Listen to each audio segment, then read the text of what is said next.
Well, good evening. Welcome back to our series on archaeology in the Bible.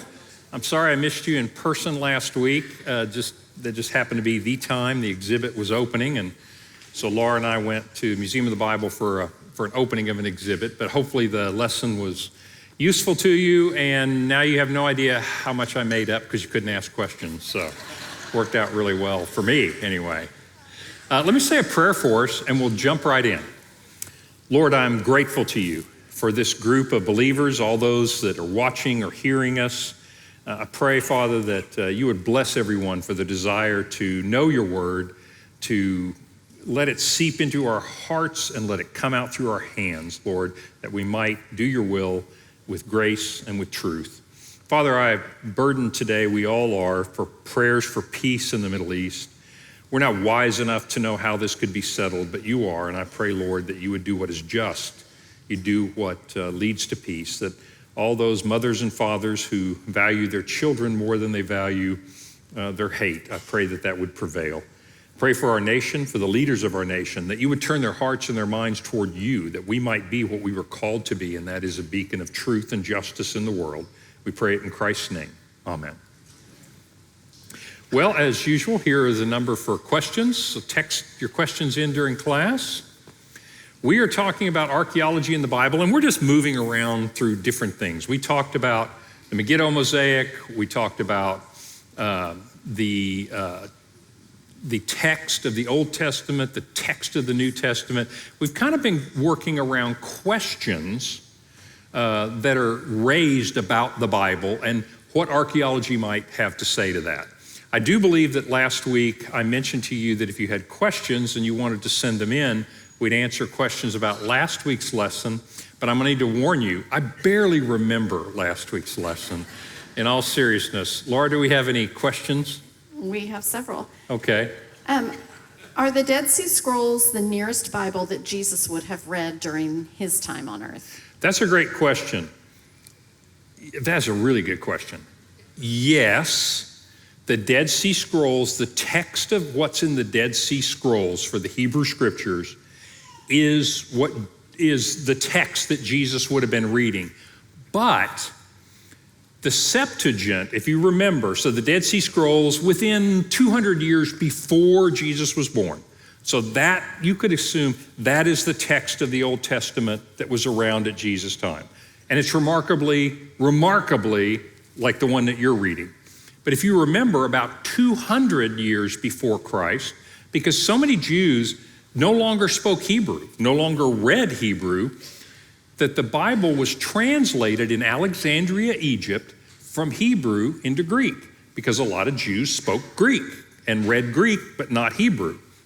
So the Greek version of the Old Testament was also clearly read by a lot of Jews at the time. So I can't tell you that he read that exact text, but he read the Hebrew or Greek translation of it. In fact, some of the quotations in the New Testament appear, because it's written in Greek, appear to be quoted from the Septuagint, the Greek version of it. Doesn't matter, I mean, it's a translation of it, but yes, that text of the Dead Sea Scrolls would have been the text that Jesus was reading. Why do we not translate from the Vaticans or other older codex? And is the Vatican forthcoming with their inventory of historical documents? Two questions there. One, as far as I know, the Vatican is indeed forthcoming with making accessible to scholars their documents. We, as I mentioned, I think I mentioned this, perhaps I didn't do a very good job, but just remember, unlike the Old Testament, in the New Testament, we could just translate Codex Vaticanus, a 4th century copy of the New Testament. We could translate that. It would be extremely close to what you have in your New Testament today. It wouldn't change anything of any importance. But because we have so many copies, instead of just picking that one, as reliable as it is, they thought, I'll bet we can make this even slightly more reliable by looking at all the other copies and comparing them. But yes, like I mentioned, if you just took Codex Vaticanus and translated it into English, you'd be a Christian without any theological problems with any other Christian. I mean, that's how close these things are. Good question. Although not inspired and anonymously authored, does the Didi from 100 AD support the authenticity of the New Testament? That's a really good question. So the Didi is, whoever asked that knows about this, but roughly, the Didi is an early, it's in Greek, written by somebody who's a Christian or group of Christians, very early. Early part of the 2nd century, some would argue, so hundreds, like 110, 120, some would argue back before 100 this was written. So what is it? It is a guideline, sort of like guideline for new Christians, sort of. And it's kind of hard to describe, but there are pieces of it that just reiterate the gospel. There's a way that leads to life and a way that leads to death. Choose the way that leads to life. So it's very inspirational. But it also has some guidelines, like if you want to be baptized, okay, first, you need to know what you're doing. You need to fast for 3 days. You need to prepare yourself, that kind of thing. So it's not inspired by God, but it's really helpful. And the question is it useful? Yes, it's not definitive, but it's extremely useful. It doesn't quote a ton of scripture, but the church fathers do in that similar era. But it's very useful because it corroborates Christian practice and emphasizes Christian doctrine. So yes, the Didi, because it is so early, is useful. That's a good question. What caused the large growth of Greek New Testament manuscripts that were found in the 9th through 11th centuries? Well, that's a good question. So two things happened there. One, in general with archaeology, you need to be able to dig in the places that you're probably going to find those documents. Egypt, places where you have arid environments. I mean, you're probably not going to find too many papyrus copies from Africa. And not because they didn't copy the Bible in Africa, but man, it's going to be hard for a piece of paper to last 1,000 years in a humid atmosphere, right?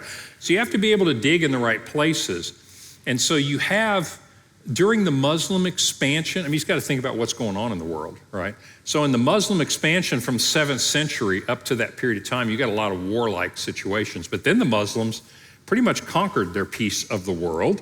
And so things settle down a little bit. I'm not telling you this is the reason for that, but these are reasons why you'll see more excavations when things are quiet, right? A lot of reason why the Dead Sea Scrolls were found in 1948 and not in the middle of World War II, right? So some of it are logistical factors like that. I'm not aware that there was any one big factor that made it go up there. It can also be a find. I think I told you about the Oxyrhynchus papyri, which come from Oxyrhynchus, a city in Egypt, and they found a trash heap there, and they dug it up, an ancient trash heap, and there are, did I tell you like there are about 500,000 fragments there? Okay, so you're gonna get a lot of documents out of that once you sort it out, right? So things like that. I'm not aware that there was any one particular thing, but when you looked at the chart, it does seem to jump up in that time period. Good question. Okay, speaking of the Oxyrhynchus papyri, are we currently using technology, particularly AI, to analyze those types of things? Yes, I had a good discussion before class about this, but here's the short version of that. Yes, but you have two factors working against you here, and they're just both very human. Number one, not all of those reside in the same place. Some are at different museums and different universities. And so, you know, getting cooperation, get it all together, that's not easy. I'll tell you one thing that really hurts you on this is scanning and storing them. It is not cheap to do high resolution scans. Those take a lot of storage. Now I want you to think about, 100,000 fragments. That is not cheap to store that in a way that an AI could get to it. But yes, it is being and will be used more and more to try to put the pieces together. But you also have to remember, it's not as simple as you think. All the pieces aren't there, right? And so, but yes, computer-aided work in that. In fact, computers are being used in a lot of ways. Validated by humans looking at it, but computers are being used to do a lot of that kind of work, analysis now. So that's why you see some of the great discoveries You remember, this is kind of obscure, but one of the documents from last lesson was what's called a rescriptus, Ephraemi rescriptus. That means that this is a document that originally had some of the New Testament written on it, but because parchment, animal skin, was so expensive that somebody came in and just rubbed it out, erased it with an eraser sort of, and wrote on it again, hi Mom, it's me. I'm just writing over a New Testament manuscript. They wrote something else on top of it. Computers, so you look at it and you go, well, that looks like it's a copy of the Iliad or something. But by scanning with computers, you can actually see what was underneath it and bring that out. And so there are several interesting documents that have been recovered with the use of technology where you realize you can tell what was on there before they erased it. So technology, big answer to the question, technology is very useful in this field. Okay. Is CE replacing AD? CE is not replacing AD in my slides, but it is in the scholarly world. It has in the scholarly world. So what is BC and AD? So BC is before the birth of Christ. AD stands for a Latin, I'm probably telling you stuff you know, so pardon me, but just in case. BC stands for before the birth of Christ, so anything before 0, basically. And then AD is a Latin phrase, Anno Domini, in the year of our Lord. And so when you write AD, what you're saying is our calendar is a Christian calendar made by Christian people way back in time. Well, now in a scholarly world, people realize, look, we got people that aren't Christian, we got scholars, we're agnostics, we're atheists, we're Muslims, we're Christians, whatever you are, and we don't want to constantly be reminded of this bias. And so they changed it. And so it was changed to, instead of AD, it was CE, in the Common Era. Did they change when the calendar starts? No. Did they change the central event of history, the birth of Christ? No. A little late for that. But CE is basically intended to be a neutral thing. So instead of AD, which is a Christian thing, CE is in the Common Era, and BCE is before the Common Era. This is a Christian church. I'm teaching the Bible. I'll use BC and AD, but I don't mind BCE and CE. It's just, it's a nomenclature is really all it is. So that's a good question. It has replaced it in scholarly literature. It's just considered the norm to use those two abbreviations. Great questions from last time.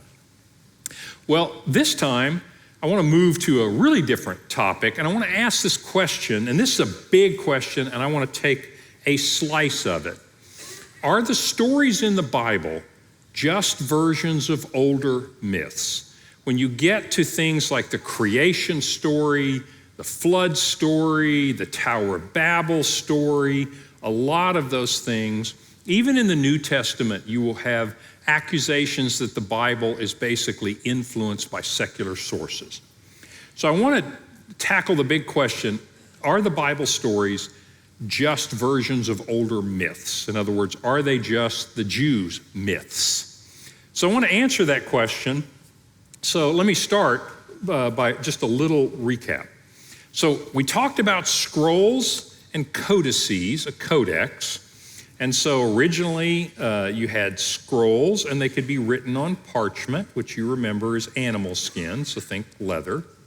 These two are parchment. Whether it's a book, a codex is a book, whether it's a book or a scroll, or it could be written on paper, and the kind of paper they used came from the papyrus reeds. They would put those plants together, press it, etc., make paper. You have paper books, paper scrolls, codex and papyrus. And that goes back a long time in history. But to talk about where I want to go back in history, you don't use scrolls and codices. You use far, far more permanent materials. And what I mean is, I'm not telling you they didn't write on animal skins. I'm just telling you they did not last that long. So what do you know? You pretty much know two materials, by and large. One is, on the left, I'm showing you an example of what's called the Merneptah Stela. It is a big piece of black granite. and on stone, and there are all kinds of stones, would be carved, in this case, Egyptian hieroglyphics. And those stones tend to stay around, right? Not all of them by any means, but when you dig something up, stone, well, that could be really, really, really old. And so I'll talk to you more about the Merneptah and why it's important in the next lesson. But for now, I just want you to know that a lot of what you know comes from stone engravings. If you think about it, what you know about the Egyptians from, let's go back to, say, 2200 BC, 2400 BC. When you think of the Egyptians, what do you think of? You think of hieroglyphics carved in stone. Okay, so that's more like the medium that we're going to see. The other thing that you'll see quite a bit of in our story is clay tablets that have been baked. So what I want to show you here, this is written in cuneiform. Cuneiform is a form of writing that basically looks like chicken scratching. I mean, that's just what it looks like. So I put an example in here, that little picture in the middle. You have a piece of soft clay, and this is exactly how they did it. And you have a stylus, a pencil, but the end of it is kind of triangular shaped. So you can press a little triangle, you can turn it, you can do this. Well, they have a system of impressions to make different syllables, right? So the thing on top there has been made with one of these little things, and that language is called cuneiform. And then they would take that clay, they would bake it. Well, it could be broken more easily than stone, but it is going to last a whole lot longer than paper. Does that make sense? So a lot of the finds that we're going to talk about in this lesson go so far back. They typically go back about 4,000 years. They're going to be this kind of material. So I just wanted you to know that. And by the way, these two forms of writing, the reason I chose them is these are the two oldest forms of modern writing. Writing as you and I would understand it. I'm not telling you that there haven't been pictures of animals and people haven't communicated through stuff before. These are what you and I would consider writing. They were actually created documents to convey information. So Egyptian hieroglyphics and cuneiform are the two oldest forms of writing. So let's go back in history a little bit. I want to set the stage for this. This is what's called the early Bronze Age. So the early Bronze Age, this is what the Middle East looked like at that time, is from 3200 to 2000 BC. You have the kingdom of Sumer, the kingdom of Akkad, and later in this little city right here that isn't important at the moment, but will become later, Babylon. And so this whole area, this is modern day Iraq, by the way, Tigris, Euphrates rivers, this is Iraq. This is called Mesopotamia. And so I'm going to use that word, So Mesopotamia is this area, and it is home to some of the oldest civilizations ever known. So when I say Mesopotamian myths or Mesopotamian stories, I mean stories that came from the Sumerian people, the Akkadian people, the Babylonian people. I don't mean the Chinese people. They have stories too, which I'll hit in a minute, but I'm not talking about China. I'm not talking about India. I'm just talking about Sumerian, Akkadian, Babylonian. These are some of the oldest that we know of, that we have. And this is in the early Bronze Age. Fast forward a little bit. This is a busy slide. We're going to spend a minute here. This is in the Middle Bronze Age. So Middle Bronze Age picks up in 2000 BC, and it goes to 1550 BC. This is when things get exciting in history, right? Because before that time, you don't have a lot of remains. But in this time, you start to see some stones, you start to see some clay tablets, some cuneiform, and things start to get really interesting. So a couple of things I want to point out here is Austin Henry Layard excavated Nineveh in about the 1850s, AD, recent. This is, well, in archaeological terms, that's like real recent. And so in the 1850s, he excavated Nineveh. And when he excavated Nineveh, he found a lot of clay tablets that looked like this one here on the left. They were broken, and so because when they fall off a shelf, it's sort of like pottery, falls off the shelf, they break. Well, but you can put them back together, and you can see that happening. And they're cuneiform. At that point, I think there was only one person in the world that read cuneiform.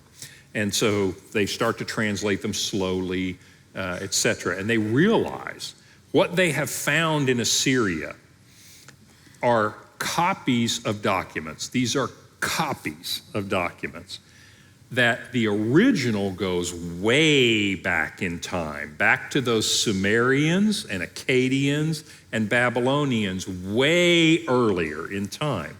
So they find these documents.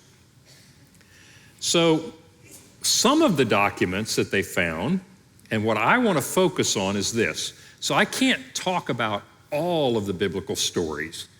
I'm going to pick one, and it's the poster child of the contention. If I were going to argue, which I'm not, that the Bible stories are just myths, and I wanted to choose my strongest case, I'd pick the flood story. So I'm going to pick the flood story, and that's what we're going to talk about. So where do the flood stories come from? Well, originally, in 1850s, they find these tablets, and they realize, and I'm simplifying this because there are a lot of flood stories, but there are three big flood stories that come out of this. One is an Akkadian flood story. So let me go back just a second and remind you.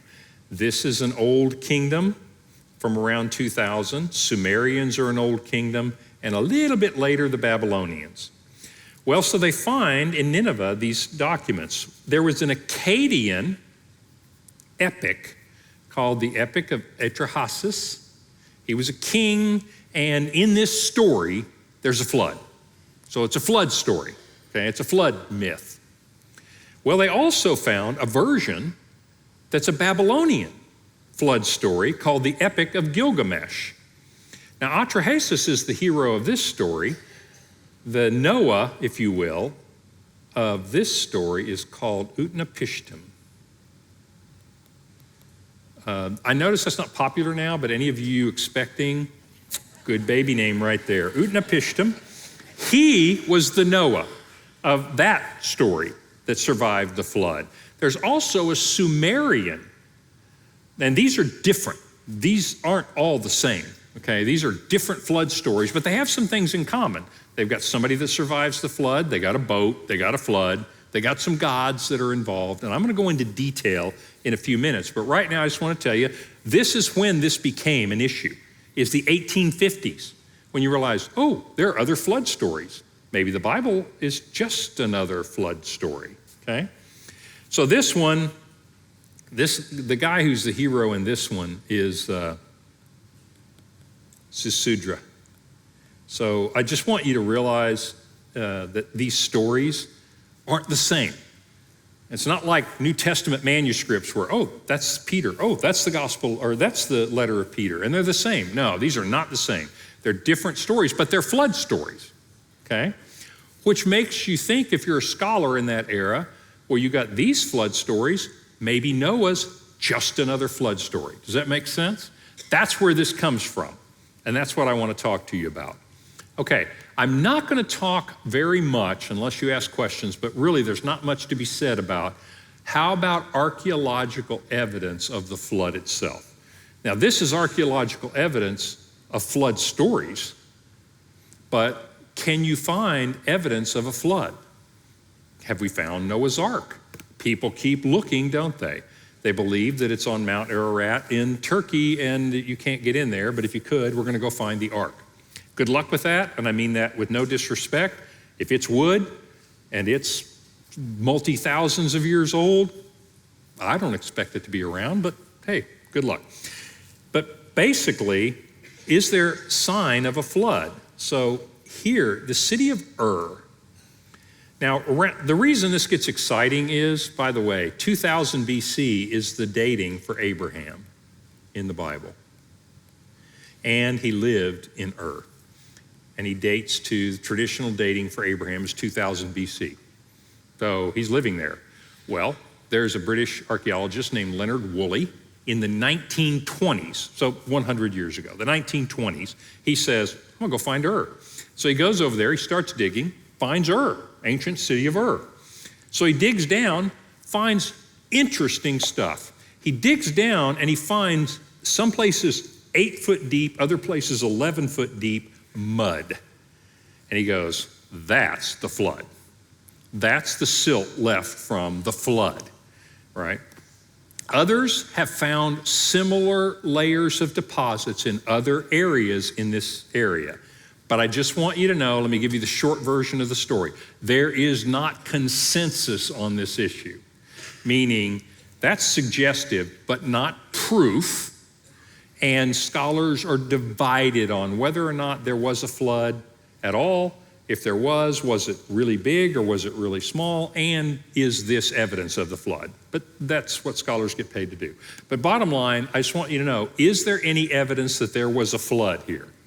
Yes. Is it conclusive? It is not considered conclusive. So there is some archaeology about the flood itself, but not conclusively so.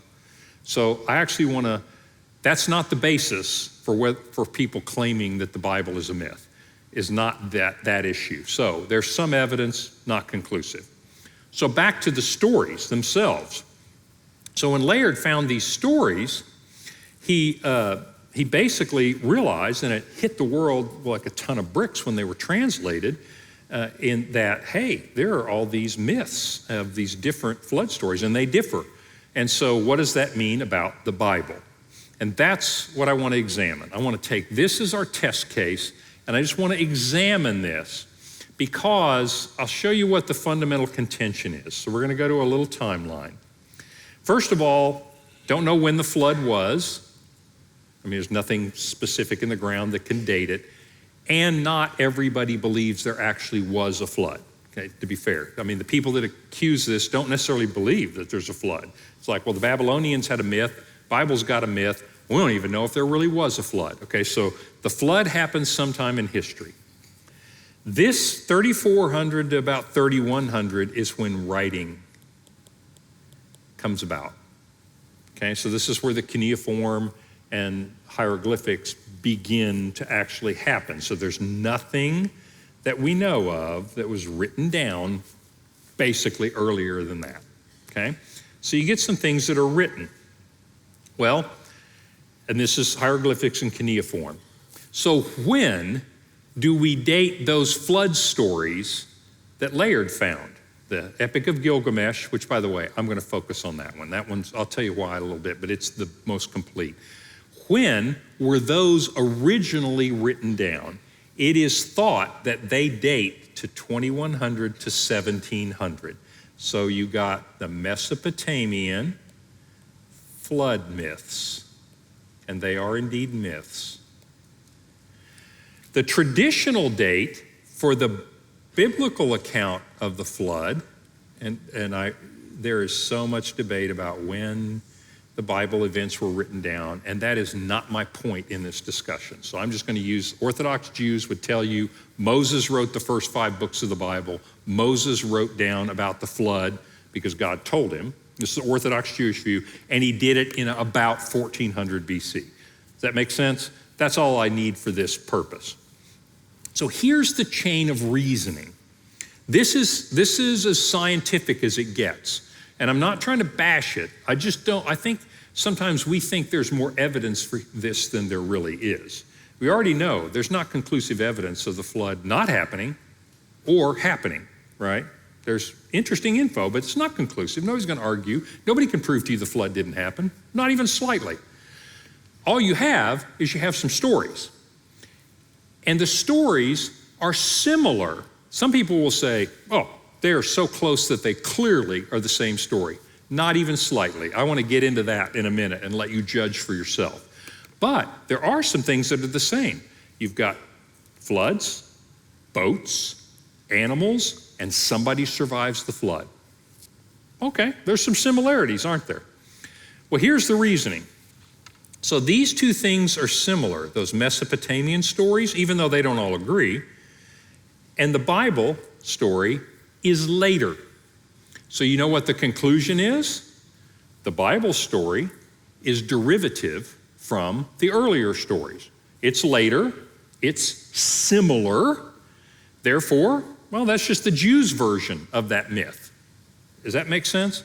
That's the argument, is, well, I got these old ones. They're a few hundred years older than the Bible, so the Bible obviously copied them. That's basically the argument.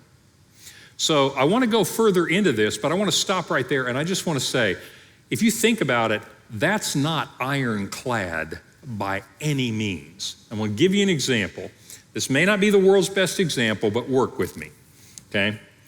So let's suppose I find a document, and it says this: the flood left one person alive and two animals who were in the ark of Moses. Oh, that's interesting. Sounds like a weird flood story. I don't know how they all fit in the ark, the little box kind of thing, but whatever. And I don't know what Moses has to do with it. But anyway, that's an interesting story. But then I find another story. It says Moses and some animals survived the flood in the ark. Oh, well, that's a boat. Well, that makes more sense. Well, I look at these two stories, and what do I think? You see the metaphor here. Okay, this is not rocket science, but here's my metaphor. I got these two stories, and that's all I know. And I say, well, those are clearly related, because I got a flood, and I got a flood. I got a person, right? I don't have a person there. Too bad. But I got a Moses here, and I got a Moses there. I got an ark, although that's a box, and I got an ark, although that's a boat. So they're similar. They're not identical, but they're similar, okay? Then I realize this one's older. Oh, well, that makes it easy. This one on the right was copied from the one on the left. They're similar, copied from the one on the left.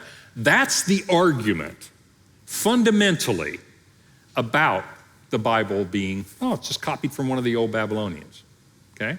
I'm not bashing it. I'm just telling you that's the argument, okay? Well, I'm going to propose something a little different. Well, that story came from that small group of people, and that story came from that small group of people. So it came from two different groups of people. Well, you could say, well, obviously somebody in small group on the left talked to somebody in the small group on the right and garbled the thing. What is a more likely, in my mind, and certainly possible, is it's the telephone game.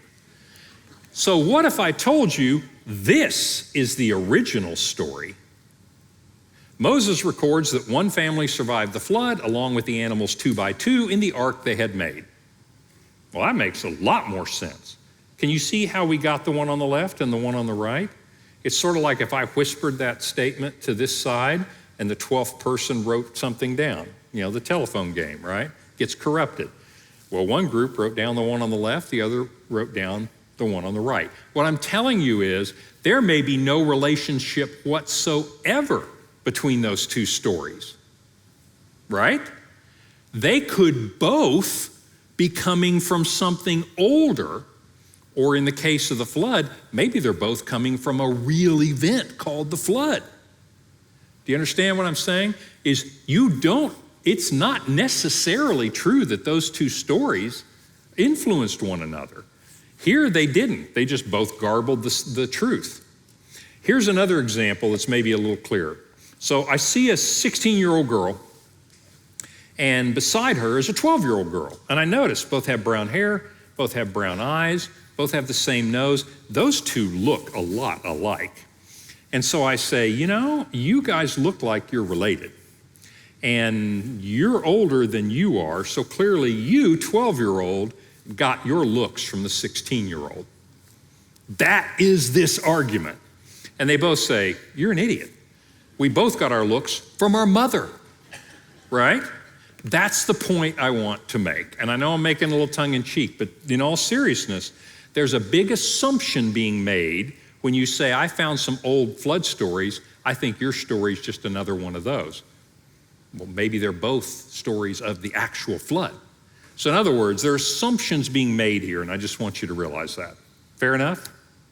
Okay, now I want to tell you about one of these stories. The best story is probably the Epic of Gilgamesh. And I just want to tell you this story. When we get through here in about 10 minutes, you will know more about the Epic of Gilgamesh than 99.9% of people in the world. So this is an interesting little story. So once upon a time, in the city of Uruk. So it's really close to Ur. And archaeologists think around 2100 to 2000 BC. So this is right around the time Abraham's there, right? There's a king whom they believe actually existed named Gilgamesh. He was king of Uruk.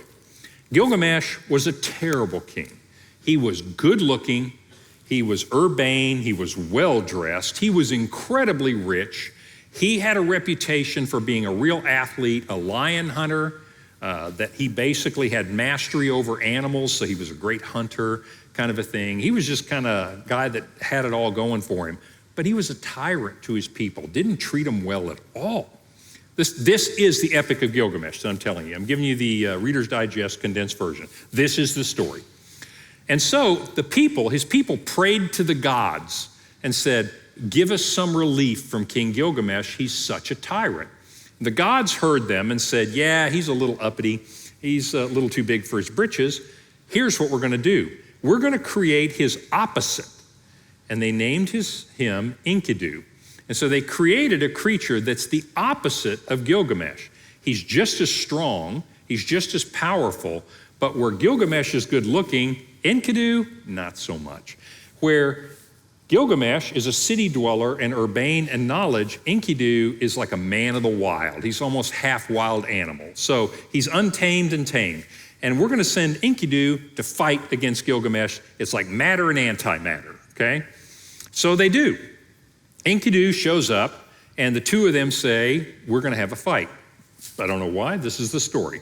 So they fight, and they battle. And at the end, Gilgamesh barely wins, but they develop this great respect for one another. And they become really close friends, brothers in arms. From then on, they do everything together. So it kind of backfired a little bit on what the gods were saying. And by the way, this is one of the tablets in cuneiform of the Epic of Gilgamesh. So they become fast friends, and they start to have adventures together. And so the two of them go on a quest to the cedar forest, and Humbaba the giant, even uglier than his picture, and he is a giant and can't be defeated, but as you can see from this ancient carving, Gilgamesh and Enkidu slay Humbaba the giant, the guardian of the cedar forest. Well, one of the gods or goddesses named Ishtar, who you probably heard a lot about her in history, she shows up all over the place. But today, she shows up in the sense that, according to this story, she thinks that Gilgamesh is quite the hunk. And she really falls in love with Gilgamesh. And so she approaches him and says, you mere mortal, well, this is your lucky day. I want to marry you. You get to marry a goddess. And Gilgamesh says, no, I know some of your exes, some of your ex-husbands, and it didn't work out well for them. No, I don't want to marry you. You know what happens when you say no to a goddess? According to the Epic of Gilgamesh, she gets very, very angry. She goes back and tells the other gods, Gilgamesh is such a jerk that he doesn't want to marry me. And so the gods say, we will unleash the bull of heaven, and the bull of heaven will probably stomp Gilgamesh and Enkidu. Alas, Gilgamesh and Enkidu kill the bull of heaven. Well, this is no longer just a love thing with Ishtar. The rest of the gods say, okay, that's gone too far. And so Gilgamesh needs to be taught a lesson. And so they decide that they are going to kill his bosom buddy Enkidu, and so they give him a disease, and sure enough, Enkidu dies. This is the Epic of Gilgamesh. I'm leaving out tons of details, but this is the story. And so Enkidu dies. Oh my goodness, Gilgamesh is struck. He's struck with two things: sadness for losing his brother, his friend, and he all of a sudden becomes scared to death that he too is going to die. The death of his close friend makes him realize he's going to die. Have you heard of flood in this yet? No, because the flood is a side note to this, but we're going to get to the flood. So he becomes scared to death that he's going to die, but he heard an ancient story about a man who is immortal, a man like him who became immortal. And this man's name was Utnapishtim. And according to legend, He lives in a far, far away land. And so Gilgamesh leaves his kingdom, leaves his throne, and begins to search and search and search for the distant land where Utnapishtim is so that he can ask him, how can I become immortal because I'm scared to death to die? Finally, after all this searching and all these adventures, he finds Utnapishtim.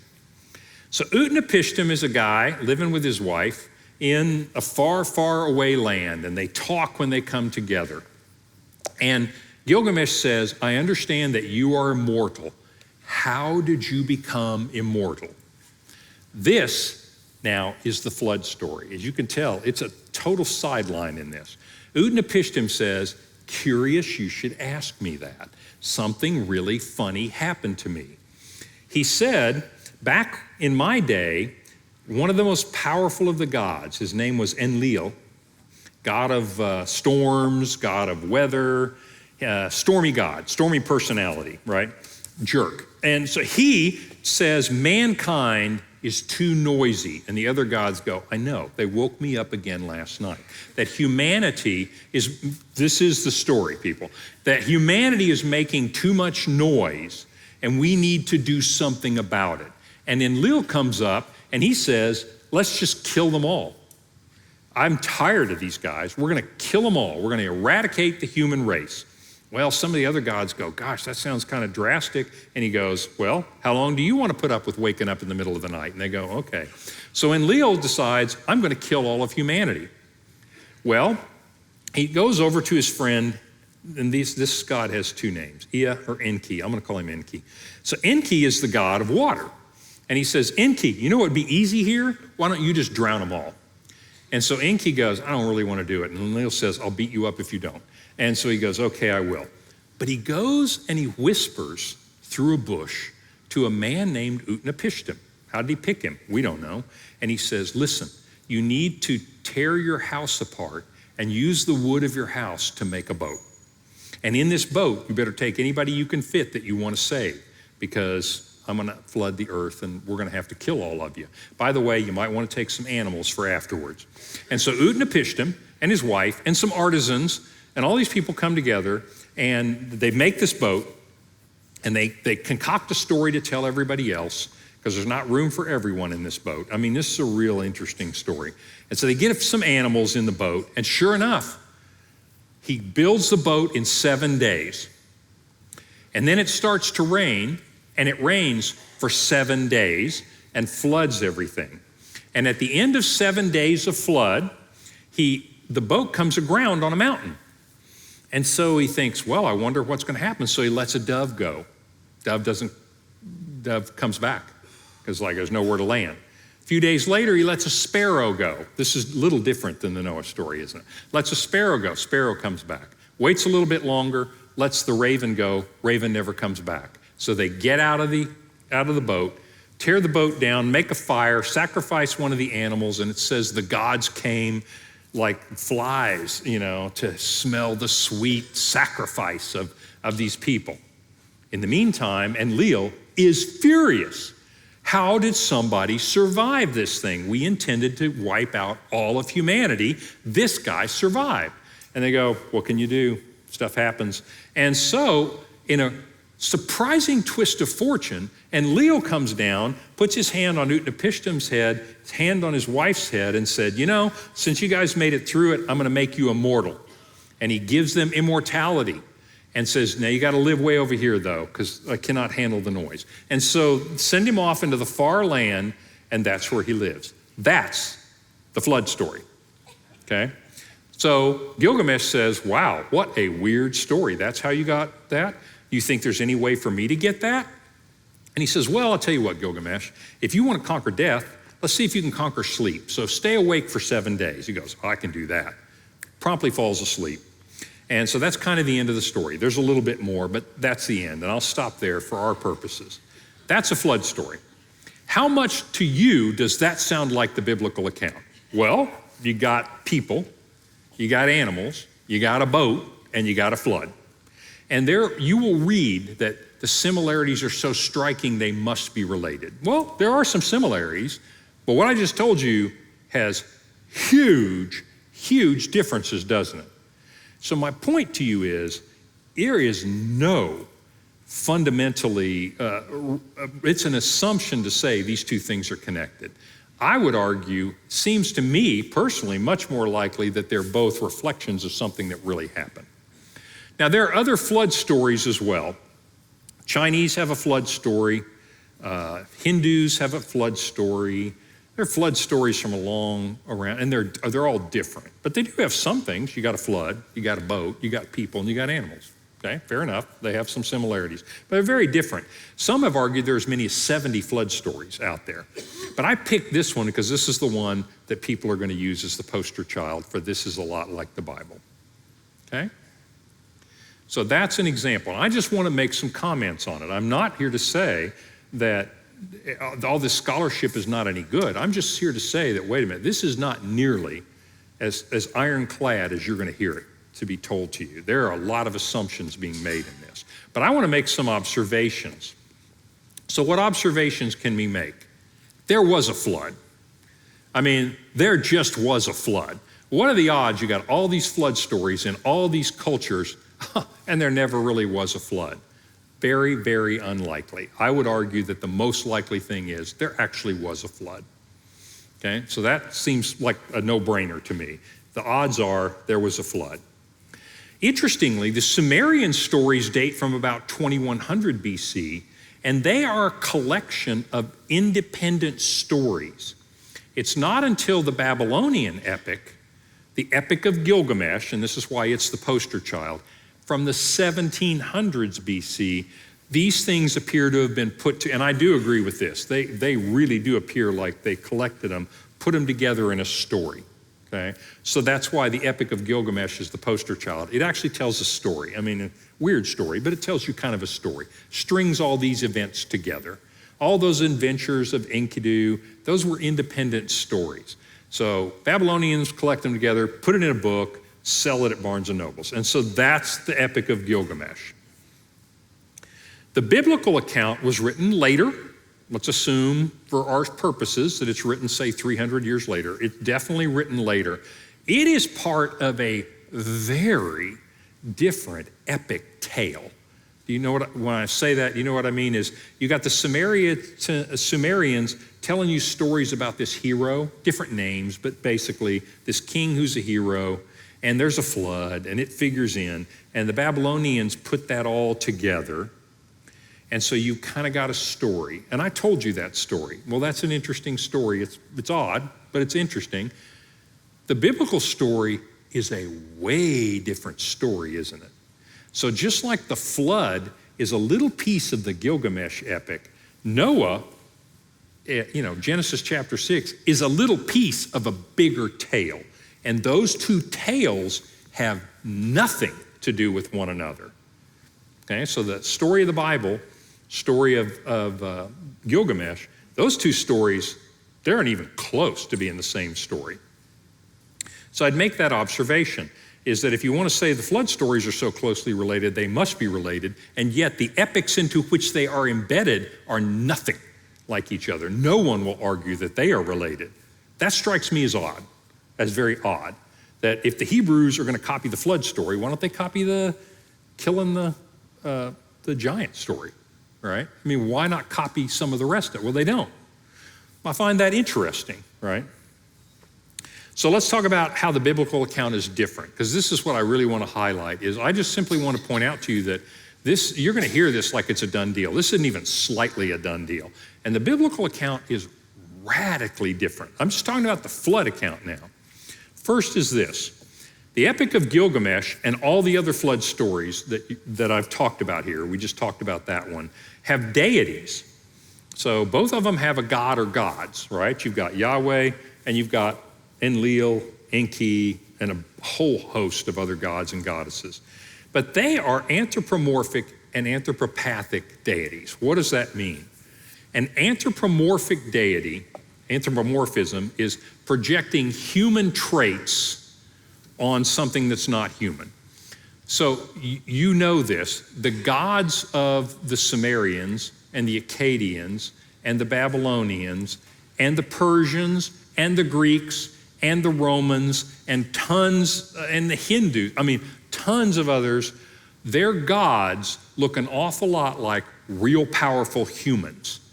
They look kind of human often, but they act like humans, blown up, personified in a big way. In other words, they're not really different from humans, they're just real powerful. It still looks like an episode of Desperate Housewives, it looks like a very human story, and usually not the best of a human story. The gods in these stories are not nice people at all. It's almost like you get the worst of people. They also are tied to the physical reality. Enlil is the god of storms. Enki is the god of water. Ishtar, she's the god of romance, let us say. In other words, you get gods and goddesses who have their little thing that comes from this world. Anthropomorphic. Anthropopathic is projecting human emotions onto something else. They feel like human. They've got anger, envy, etc. So all of the deities in this are what I would call superstitious deities. That's my opinion, that's my term. But they're basically anthropomorphic and anthropopathic deities. You see that a lot. The story of the flood and the Bible in general is not. Yahweh is not a bigger-than-life human.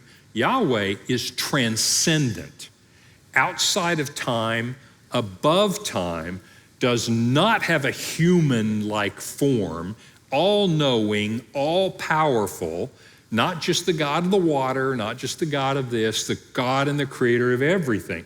The deities in these stories are radically different, radically different. One sounds made up. I'm giving you my opinion. That's superstition. Well, you got the God of the water, you got the God of the Nile, you got the God of this. The Hebrew God is not one of those kinds of gods. Now, I'm not telling you that proves that the Hebrew God is real. I'm just saying there is a huge, huge difference in those two pieces of this story. Second, in the stories, not just the story of Gilgamesh, the others as well, those Mesopotamian stories, the reason for the flood is to eradicate humanity because they're annoying. That's it. In every one of them, we're getting rid of them because they made me mad. It's sort of like the ultimate with your 2-year-old, I've just heard enough, go to timeout and let daddy decompress, right? Okay, well, this is it in an anthropomorphic way. The gods have said enough of this, I'm killing all of you. I'm tired of it. Okay? Whereas the story of Noah is not God trying to eradicate humanity. God is trying to get evil out and intentionally has a survivor to continue the story of humanity. That's a big difference. Nobody's supposed to survive the flood in the Mesopotamian stories. Noah is supposed to survive the flood so that God can make the world better. He can prune out the unrighteousness. Now, you may like it or you may not like it, but you got to admit, that is really different. So for all the superficial similarities, and they are there's floods, there's boats, there's animals, and there's people. There are huge dissimilarities, radical dissimilarities. In one, you have gods that are mad, and the other one, you have a God who hates unrighteousness but loves humanity enough to rebuild it. Humans as slaves versus humanity as children. In all of the other stories, humans are just the slaves of the gods. You exist to make sacrifices to us because we love to be adored. Whereas the story of the flood is for God so loved the world that he made this plan of redemption to bring goodness out of it. I mean, if you think about it, Noah leads to Abraham, leads to Moses, leads to David, leads to Jesus Christ, leads back to the Garden of Eden. This story is way different. This God is way different. This God thinks we're his children. Those gods think we are annoying pests. There are huge differences in these stories and huge differences behind what's happening. Finally, the randomness of life versus purpose and meaning. One of the interesting things about the flood story, the whole Bible, but the flood story in particular is If you read the Epic of Gilgamesh, what do you come away with? I'm important? No, you're not. God's wanted to kill you, they just failed. I have meaning and purpose. No, you don't. You're an annoyance to the gods. You're only here and you're just lucky to be here. Your life's going to be nasty, it's going to be brutish, it's going to be short, but sacrifice to the gods or they'll kill you right away. I mean, that's the thing. What's my purpose? I'm special. No, you're not. You're just here as an accident and we would wipe you out if we could have, right? That's the story, the Epic of Gilgamesh. What does humanity look like? Not very important. It's all about the gods. Switch over, story of Noah. You get the idea that there's a purpose. God's not just annoyed because people are loud. God is basically saying evil is going to overtake the world and it's leading to huge injustice and suffering and corruption. And I am going to redeem that. Radically different role of who you are. You read the Noah story and you go, I'm a survivor of Noah. I'm not an accident. I'm here as part of the redemption story. Is this making sense?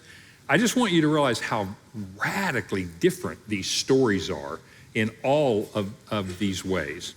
This is true with much later stories as well. The Bible is unique in these kinds of aspects. Scholars don't think about these aspects enough, in my opinion.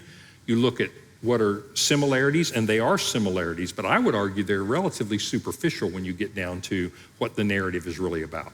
And then finally, the embedding of this story.